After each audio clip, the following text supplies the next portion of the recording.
Hello everyone! Ngayon naman ipapakita ko sa inyo ang scale model ni Mira by RLC Residences.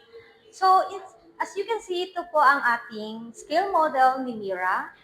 So, located siya along Mirasol Street, Barangay San Roque, Cubao, Quezon City. Then, si Mira kagandahan dito is malapit siya sa schools like PIP or Technological Institute of the Philippines. And 10 minutes walk or one ride going to Araneta Center, Cubao, Alimol Transportation Hub na malapit kay Mira. So, napaka-strategically located siya dito sa Cubao. So, hindi ka mawawala dito pag sinabi mong nasa Cubao ka. So, sa Mira, meron tayong, ito yung Tower 1, estimated turnover by 2030, and Tower 2, estimated turnover by 2031. So, si Mira is meron siyang 33 hanggang 33 floors. So, yung mapapansin nyo, dito sa bandang baba, meron tayong mga commercial areas dyan. So, may mga convenience store, mga coffee, or then meron tayong mga parking. Yan yung parking natin. So, two parkings. And then after that, yung amenities natin. So, makikita nyo sa amenities, napakalawak po yan ng amenities. Matami tayong mga amenities dito kay Mira. So, katulad nitong glamping nook.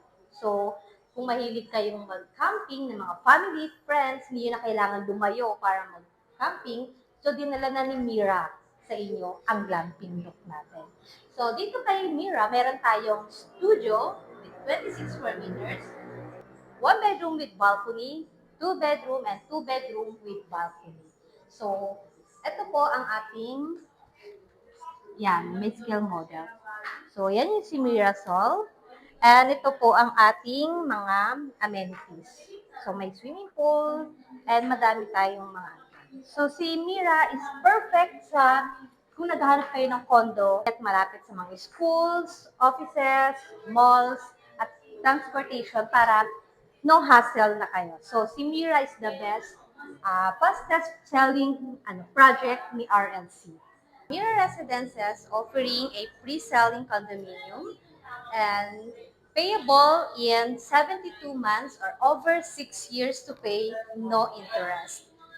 So, since pre-selling si Mira, ito na yung chance nyo para mag-invest kay Mira kasi napakahaba or long-term monthly niya kasi 72, so 6 years. So, para lang kayong nag-iipon at may nakaano din kayo good for investment, di ba? For future or pwede nyo pa Airbnb or parental in the future. So, Mira is a good choice.